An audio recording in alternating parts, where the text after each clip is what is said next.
Hello everyone, welcome to our YouTube channel. हम यहाँ पर क्लास 8 की मैथ्स एनसीईआरटी कर रहे हैं और हमारा चैप्टर 5 चला हुआ है स्क्वायर एंड स्क्वायर रूट्स। और इसमें हमारा क्वेश्चन नंबर 6 है आज।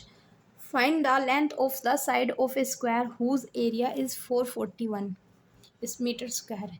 इसने कहा है कि एक स्क्वायर है और उसका एरिया हमारे पास कितना है, 441 है, मीटर स्क्वायर में है।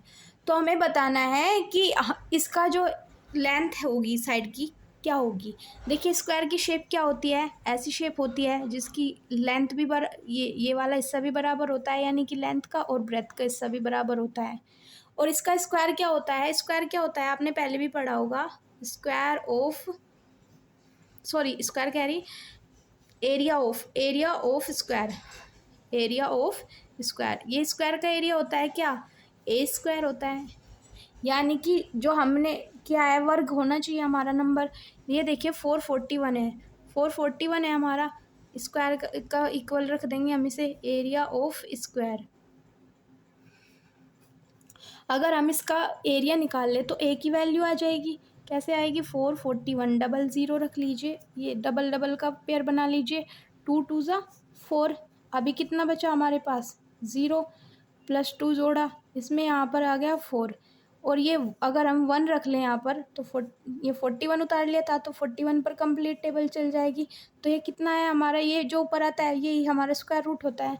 तो स्क्वायर रूट किसका, ए स्क्वायर के बराबर हम क्या रख लेंगे, 441, या 441 को क्या रख सकते हैं, 821 का स्क्वायर। तो ए स्क्वायर, एक ये ए का स्क्वायर है, ये 21 का स्क्वायर है, तो कंपैरिजन करेंगे तो ए के इक्वल क्या आ जाएगा, 21। यानी कि जो ये हमारा स्क्वायर है इसकी लेंथ कितनी है, इसकी लेंथ कितनी है हमारी, 21। और 21 इसकी ब्रेथ होगी, 21 इसकी, क्योंकि ईच साइड हैज़ इक्वल। अब देखिए क्वेश्चन नंबर 7 है, in the right triangle A B C. हमें एक ट्रैंगल बनाना है, बन गया हमारा ट्रैंगल। इसने कहा है कि एंगल बी पर 90 डिग्री है, ये वाला 90 डिग्री हो गया। यहाँ पर बी रख लेते हैं, यहाँ पर सी ए। अब इन्होंने जैसे जैसे बोला है ऐसे ऐसे करेंगे।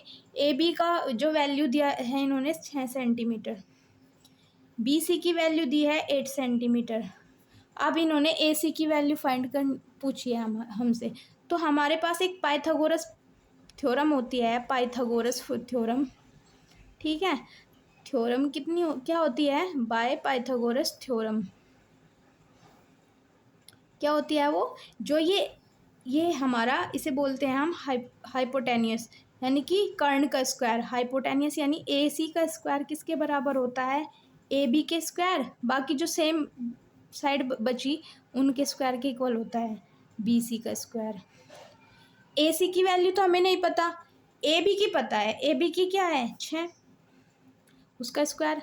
बी सी का पता है क्या है 8, 8 का स्क्वायर। अब इन दोनों को बताइए आप, ये किसका स्क्वायर है, 36 का स्क्वायर हो जाएगा 36, 8 का स्क्वायर कितना हो जाएगा 64, दोनों को ऐड कर लीजिए 100 हो जाएगा। और 100 किसका स्क्वायर होता है, ए सी स्क्वायर बराबर 100, ए सी ये स्क्वायर करेंगे हम, ये किसका हो जाएगा 10 का स्क्वायर। दोनों को कंपैरिजन करेंगे, ए सी का मान आ जाएगा 10, और ये इन्होंने हमसे पूछा था, ए सी की वैल्यू आ गई 10 सेंटीमीटर। ये इन्होंने हमसे पूछा था। अब दूसरा क्वेश्चन है हमारा, सेम क्वेश्चन है, बस इसने साइड चेंज किया है। एंगल कितने पर है 90, ये क्यों कौन सा है बी, ये सी है और ये ए है। इस बार ए सी की वैल्यू दे दिया है इन्होंने 30, और ये बी का दिया है 5 सेंटीमीटर। ये वाली लेंथ पूछी है आपसे, मैंने आपको पाइथागोरस पर में बताई है अभी। थ्योरम क्या है हमारी, बाय पाइथागोरन थ्योरम। जो ए सी का स्क्वायर है, यानी कि जो हाइपोटेनियस का स्क्वायर है, सेम साइड के बाकी जो बची हुई साइड है उनका स्क्वायर के बराबर होता है, ए बी का स्क्वायर प्लस बी सी का स्क्वायर। जो जो वैल्यू दिया है पुट कर दीजिए। ए सी का स्क्वायर यानी कि 13 का स्क्वायर बराबर ए बी की तो वैल्यू नहीं दी, इसे एज इट इज छोड़ देंगे। अब बी सी का स्क्वायर यानी कि 5 का स्क्वायर। 13 का स्क्वायर कितना होता है, 169 होता है। आप मल्टीप्लाई करके भी देख ले सकते हैं, 30 इंटू 13 करके भी ऐसे निकल जाएगा। अब देखिए ए बी का स्क्वायर तो हमें पता नहीं है, इसका तो निकालना ही है हमें ए बी की वैल्यू। अब ये किसका है, 5 का स्क्वायर क्या होता है 25।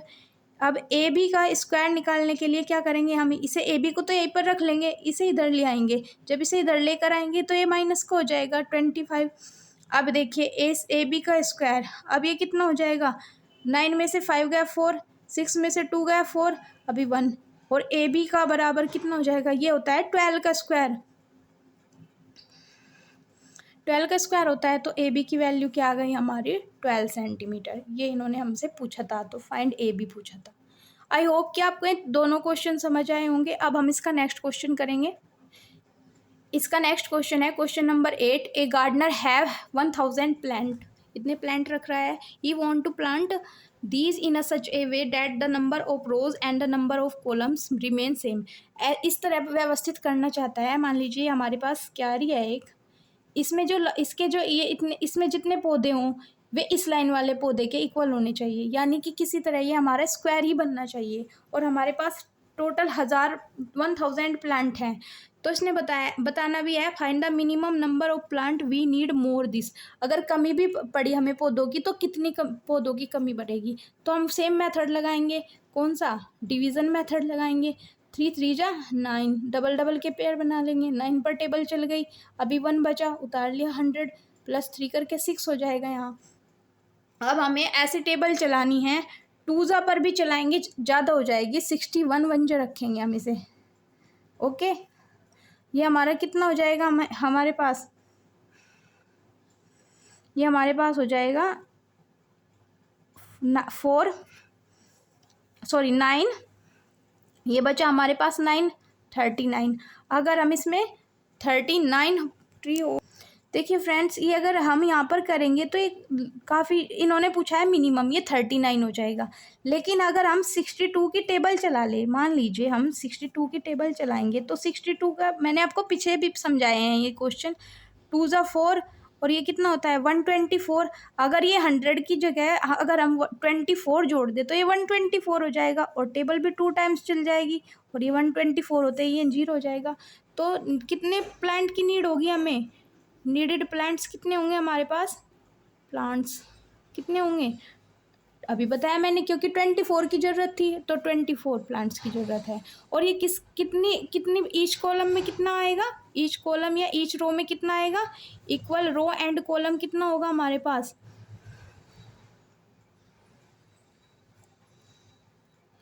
ये हो जाएगा ऊपर जो हमारा आया 32। आई होप कि आपको समझ आया होगा। ये मैंने ये 39 इसलिए हटाया क्योंकि ये तब निकालते हैं अगर हमें घटाना हो, तब नहीं करते जब हमें जोड़ना हो। तो हमने पहले ही देख लिया कि कितने की कमी थी, हमें 24 की कमी लगी यहाँ पर, तो हमने 61 ना रख के हमने यहाँ 62 रख दिया। अब देखिए क्वेश्चन नंबर 9 है, there are the 500 childrens in a school for a PT drill. वे पीटी की ड्रिल में जाना चाहते हैं। To have stand such a manner that the number of row equal to, मतलब उनकी जो लाइन होगी वो कॉलम में भी इक्वल रहनी चाहिए और रो में भी इक्वल रहनी चाहिए। How many childrens would be left out of this arrangement. अगर हमने लगा दी लाइन, इतने ही लाइन में इधर बच्चे खड़े कर दिए और इतने ही लाइन में हमने इधर बच्चे खड़े कर दिए, कितने न बच्चे बच जाएंगे। तो ये तो हमें जब भी पता चलेगा तब जब हम इसका स्क्वायर निकालेंगे। स्क्वायर निकालने के लिए दो का कर लेंगे, 2 2 जा 4, अभी 1 बचा, 1 उतार लिया, अभी 0 उतार लिया, प्लस 2 जोड़ेंगे, ये 4 हो गया हमारे पास। अब देखिए 42 कर दे अगर हम, 42 4 जा 84 होता है, और 3 जा पर तो ज़्यादा हो जाएगी, 2 जा पर ही चला लेते हैं हम टेबल, 2 2 जा 4 और 2 4 जा 8, 24। अभी कितने में बचेंगे हमारे पास 6, और ये कितना बचेगा हमारे पास, 9 में से 8 गया 11, तो 16 मोर बच्चे बाहर बच जाएंगे हमारे पास, ये एक्स्ट्रा बच्चे हैं, मोर चिल्ड्रंस। ओके, हमारे पास 16 मोर चिल्ड्रंस है। और प्रत्येक रो में कितने बच्चे आएंगे हमारे, रो एंड कॉलम में childrens, number of childrens in a row and column कितने हैं 22, और मोर चिल्ड्रंस कितने हैं, जो एक्स्ट्रा बच गया वही हमारा 16 है। आई होप कि आपको एक एक्सरसाइज कंप्लीट समझ में आई होगी। अब हाँ, अगली क्लास में हम इसके क्यूब रूट्स और रूट्स के क्वेश्चन करेंगे। अगर आपको वीडियो पसंद आई है तो वीडियो को लाइक करें और चैनल को सब्सक्राइब करें। Thank you so much friends.